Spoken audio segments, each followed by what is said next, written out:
Hi friends, welcome back to my channel with me Vijayalakshmi Janardhanan. இன்றைக்கி என்ன recipe பண்ணலாங்க யோசிச்சு பாருங்கள். டெய்லி கோவக்காவை ஒரே மாதிரி ஃப்ரை பண்ணி போர் அடிக்குதா? இப்போது டிஃப்ரெண்ட்டாக ஒரு மெத்தட் நான் உங்கள் கூட ஷேர் பண்ணட்டா? அதுக்கு ஃபஸ்ட் இந்த மாதிரி கடாயை எடுத்துப்போம். அது நல்லா ஹீட் ஆனதும் அதில் தேவையான அளவுக்கு எண்ணெய் சேர்த்துட்டு கொஞ்சமாக கடுகு போட்டு பொரிய விடலாம். கடுகு நல்லா பொரிஞ்சு வந்ததும் கொஞ்சமாக சீரகம் ஆட் பண்ணிக்கலாம். ஆட் பண்ணிவிட்டு சீரகம் நல்லா பொரிஞ்சு வந்ததும் கொஞ்சமாக உளுந்தும் கடலைப்பருப்பும் ஆட் பண்ணிக்கலாம். கடலைப்பருப்பு தேவையில்லைன்னா ஸ்கிப் பண்ணிக்கலாம், அது ஆப்ஷனல் தான். நான் இங்கே கடலைப்பருப்பு ஆட் பண்ணலை. அடுத்தது இதை நல்லா மிக்ஸ் பண்ணிவிட்டு அந்த எண்ணெயில் நல்லா ஃப்ரை ஆகட்டும். இப்போது ஒரு கொத்து கருவேப்பிலை உள்ளே ஆட் பண்ணிக்கலாம். ஆட் பண்ணிவிட்டு 1 டேபிள் ஸ்பூன் அளவுக்கு இஞ்சி பூண்டு விழுது அரைச்சி எடுத்து வச்சுருக்கேன். அதை உள்ளே ஆட் பண்ணி இந்த மாதிரி ஃப்ரை பண்ணி விட்டுடலாம். நான் எதுக்கு எண்ணெயிலேயே ஃபஸ்ட்டு பார்த்திங்கன்னா இஞ்சி பூண்டு வதக்குறேன்னா, அந்த எண்ணெயோடு சேர்த்து வதக்கும் போது அதோடய டேஸ்ட் வேறு மாதிரி டிஃப்ரெண்ட்டாகவே இருக்கும். அதுக்காக தான். அடுத்தது சின்ன சின்னதாக நறுக்கி வச்சுருக்கேன் ஒரு பெரிய வெங்காயம் உள்ளே ஆட் பண்ணிக்கலாம். ஆட் பண்ணி இந்த மாதிரி நல்லா மிக்ஸ் பண்ணிவிட்டு அது கோல்டன் ப்ரௌன் ஆகிற வரைக்கும் வெயிட் பண்ணி நல்லா ஃப்ரை பண்ணிக்கலாம். அது நல்லா ஃப்ரை ஆகி வரட்டும். அடுத்தது ஒரு சின்ன சைஸ் தக்காளி, ரொம்ப பெருசாகவும் இல்லை ரொம்ப சின்னதாக இல்லை, மீடியமாக இருக்கிற ஒரு சைஸ் தக்காளியை உள்ளே ஆட் பண்ணிக்கலாம். ஆட் பண்ணி இந்த மாதிரி நல்லா ஃப்ரை பண்ணி விட்டுடலாம்.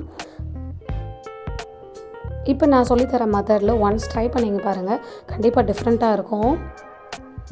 தேவையான அளவுக்கு உப்பு, தேவையான அளவுக்கு மஞ்சத்தூள் 1/4 டீஸ்பூன் அளவுக்கு போட்டால் போதும். நான் இங்கே கோவக்காயை சின்ன சின்ன பீசஸாக இந்த மாதிரி ஸ்ட்ரெயிட் கட்டிங்ஸில் மெலிசாக கட் பண்ணி எடுத்திருக்கேன். ஏன்னா அது வதங்கும் போது நல்லா சுருண்டு அண்டு ரோஸ்ட் ஆகும், அதுக்காக தான் இந்த மாதிரி கட் பண்ணியிருக்கேன். இப்போ இதை உள்ளே ஆட் பண்ணி இந்த மாதிரி நல்லா மிக்ஸ் பண்ணி விட்டுக்கலாம். நான் இதை வச்சு ஒரு கோவக்காய் சட்னி செஞ்சுருக்கேன். அதோட லிங்க் உங்கள் கூட நான் டிஸ்கிரிப்ஷனில் ஷேர் பண்ணிக்கிறேன். அதையும் ஒன்ஸ் ட்ரை பண்ணி பாருங்கள், டிஃப்ரெண்ட்டாகவே இருக்கும். இப்போ இதை மூடி போட்டு இந்த மாதிரி நல்லா வேக விட்டு எடுத்துக்கலாம். நான் தண்ணியே சேர்க்கல பாருங்கள், தண்ணி சேர்க்காமலே அந்த எண்ணெயிலே நான் வேக விட்டு எடுக்கிறேன். அப்போ தான் நமக்கு கோவக்காய் நல்லா வதங்கி ரோஸ்ட் ஆகி வரும். இது ரோஸ்ட் ஆகிற டைமில் இந்த மாதிரி ஒரு மிக்சர் ஜாரில் வறுத்த வேர்க்கடலை இருக்குது இல்லையா, வேர்க்கடலைன்னு சொல்லலாம், நிலக்கடலைன்னு சொல்லலாம், அதை இந்த மாதிரி 2 கைப்பிடி அளவுக்கு ஆட் பண்ணி அதில் 2 காஞ்ச மிளகாய் சேர்த்து பிளெண்ட் பண்ணி எடுத்துக்கலாம். அடுத்தது இங்கே வெந்துட்டுருக்க கோவக்காயை நல்லா மிக்ஸ் பண்ணி விட்டுட்டு பாருங்கள் எப்படி வந்திருக்குன்னு. இந்த டைமில் நம்ம ரெடி பண்ணி வச்சுருக்க வறுத்த வேர்க்கடலை பொடி இருக்கு இல்லையா, அதை இந்த மாதிரி உள்ளே ஆட் பண்ணிப்போம். வேர்க்கடலை போட்டு சாப்பிட்டோன்னாவே யம்மியாக இருக்குங்க ரெசிபியெல்லாம். இந்த மாதிரி பார்த்திங்கன்னா நீங்கள் சவ் யூஸ் பண்ணி செய்யலாம், சொரக்காய் வச்சு பண்ணலாம். அண்ட் தென் தண்ணிக்காயோடலாம் சரி காம்பினேஷனாக இருக்கும் இந்த ரெசிபி. அந்த தண்ணிக்காயோட இந்த மாதிரி வேர்க்கடலை மட்டும் ஆட் பண்ணால் போதுங்க, இந்த பொடிக்கு அவ்வளோ ஒரு டேஸ்ட் இருக்குது. இப்போ இதை எண்ணெய் விட்டு இந்த மாதிரி நல்லா ஃப்ரை பண்ணி எடுத்துக்கலாம். இப்போ கடைசியில் இறக்கிறதுக்கு முன்னாடி கொஞ்சமாக மிளகாத்தூளை இந்த மாதிரி தூவி ஃப்ரை பண்ணும்போது நல்ல காரஞ்சாரமாக இருக்கும் சாப்பிட. இந்த ரெசிபி பார்த்திங்கன்னா ஷெஃப் தாமு ஒன்று சொல்லியிருப்பார்.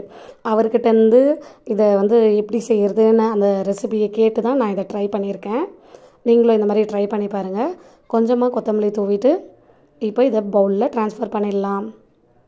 இந்த மாதிரி பல மேலும் சுவையான ரெசிபிகளுக்கு என்னோடய சேனலை மறக்காமல் என் கூட ட்ராவல் பண்ண லைக் பண்ணுங்கள், ஷேர் பண்ணுங்கள், சப்ஸ்கிரைப் பண்ணுங்கள். And then thank you for watching and thank you for your support.